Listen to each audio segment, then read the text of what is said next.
सुबह सुबह किचन से आती खटर पटर की आवाजों से शुभांगी की नींद खुल गई। शुभांगी और शिवम यानी अपने दोनों किशोर बच्चों के लिए माँ सरोजनी लंच तैयार कर रही हैं। माँ तो कल रात बुखार की दवाई लेकर सोई थी, फिर भी सुबह काम में लग गई। शुभांगी ने किचन में आकर माँ को प्यार से डांट लगाई। माँ, आपको बुखार है ना, फिर क्यों आई किचन में? माँ ने कहा, कैंटीन का अनहेल्दी फूड ना खाओ, इसलिए तुम्हारे टिफिन तैयार कर रही हूँ। शुभांगी ने माँ को कमरे में ले जाते हुए कहा, अच्छा आप आराम करो, चलकर मैं लंच बना लूंगी। शुभांगी आकर किचन में लंच बनाने लगी। तभी शिवम की आवाज सुनाई दी, शुभांगी देखो आकर माँ क्या कर रही है। शुभांगी ने देखा कि माँ स्कूल शर्ट धोने बैठ गई है। ये देखकर शुभांगी को गुस्सा आ गया।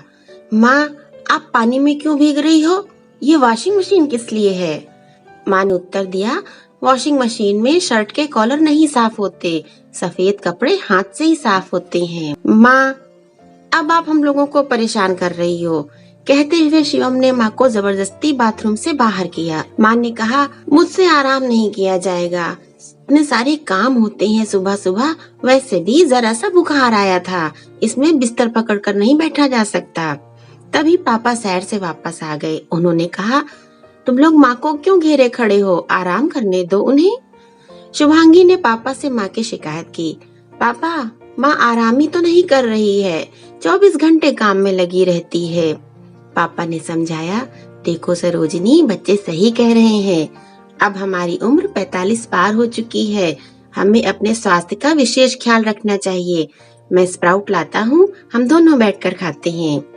माँ ने कहा, नहीं नहीं, मैं बिना स्नान पूजा पाठ किए बगैर कुछ नहीं खाऊंगी। शुभांगी ने कहा, अच्छा माँ, तो आप दूध ले लो, मैं और भाई पीने जा रहे हैं। माँ ने कहा, दूध? अरे नहीं नहीं, सुबह सुबह मैं कहाँ दूध पीऊंगी। तुम लोग चिंता मत करो, घर के काम करना तो आदत है, मैं परेशान नहीं होती। माँ, आपको परेशानी नहीं होती, मगर अब आपके शरीर को परेशानी होने लगी है। आपने खूब काम कर लिया, आप शरीर को थोड़ा आराम दीजिए, आप हमसे भी काम कहा करिए। शिवम ने ऐसा कहकर शुभांगी की तरफ देखा। शुभांगी ने प्यार से माँ का हाथ पकड़कर कहा, हाँ माँ, भाई बिल्कुल ठीक कह रहे हैं, अब आप अपनी सेहत पर ध्यान दो, पौष्टिक खाओ, अपनी उन रुचियों इच्छाओं को पूरा करो जो आप हम सबकी परवरिश में बिल्कुल भूल चुकी हो। एक दिन माँ आदतन सुबह सुबह उठकर काम में लगी थी, तभी अचानक उनका सर घूमने लगा और वो बेहोश होकर गिर पड़ी। तुरंत डॉक्टर को बुलाया गया। डॉक्टर ने बताया, ब्लड प्रेशर लो हो जाने की वजह से चक्कर आ गया था, विटामिन की टैबलेट और ताकत के टॉनिक लिखे दे रहा हूँ। शुभांगी ने कहा, हम लोग कब से माँ को समझा रहे थे, मगर माँ मान ही नहीं रही थी और ना ही अब मानेंगी। शिवम ने कहा, जरा सी ताकत आने दो, देखना फिर काम में लग जाएंगी। तो क्या किया जाए, माँ को काम की मशीन बनने से कैसे रोका जाए? शुभांगी ने पूछा। तब पापा ने कहा, एक आइडिया है, हम तुम्हारी माँ से झूठ बोलेंगे, एक छोटा सा झूठ, वो कर दिखाएगा जो हम सब नहीं कर पाए। कैसा झूठ पापा? शिवम शुभांगी ने एक साथ पूछा। पापा ने दोनों बच्चों को अपनी योजना समझाई। हम माँ को ये नहीं बताएंगे कि सिर्फ ब्लड प्रेशर लो हो जाने की वजह से उनको चक्कर आ गया था, बल्कि हम उनसे ये कहेंगे कि उन्हें पहला हार्ट अटैक पड़ा था।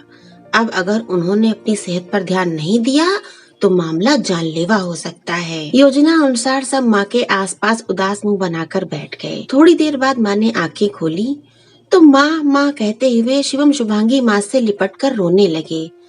अरे अरे, सबको इतना प्यार क्यों आ रहा है मुझ पर, क्या हो गया है मुझे? माँ ने पूछा। माँ, मैं आपके बगैर नहीं रह सकती, माँ आप मुझे छोड़कर नहीं जा सकती।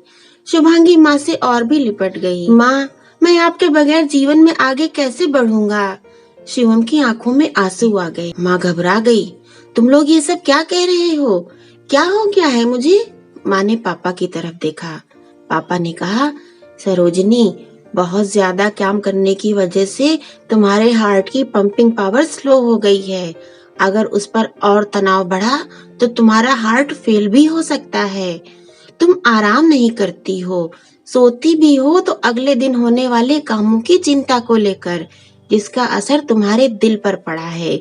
ये चक्कर उसी का लक्षण है। अब सब कुछ तुम्हारे हाथ में है सरोजिनी। अभी हमारी कच्ची गृहस्थी है। ईश्वर ना करे तुम्हारा साथ छूट गया तो मैं सब कुछ अकेले कैसे संभालूंगा। कहते कहते पापा की आंख से निकल पड़े। सरोजिनी ने पहली बार पति की आंखों में आंसू देखे थे। उनकी बात सुनकर वह सिहर उठी। उन्होंने अपने पति का हाथ थामा और दूसरा हाथ अपने बच्चों के सर पर फेरते हुए स्वयं का पूरा ख्याल रखने का वचन दे दिया। तब पापा ने कहा, सरोजिनी, बच्चों को भी आत्मनिर्भर बनने दो। हमेशा मैं ही नहीं काम से थक कर आता हूँ, तुम भी घर का काम करते थक जाती हो, तो कभी कभार मेरे हाथ की चाय पीने की फरमाइश भी कर दिया करो। पति की बात सुनकर सरोजिनी को हंसी आ गई।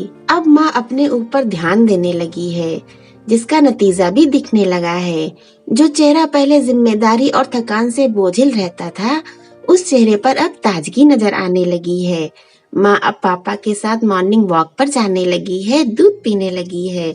माँ अब बहुत खुश रहने लगी है, तन से भी स्वस्थ और मन से भी स्वस्थ। अच्छे काम के लिए, अपनों की खुशी के लिए कभी कभार छोटा सा झूठ बोल लेना चाहिए, पाप नहीं लगता। Thank you.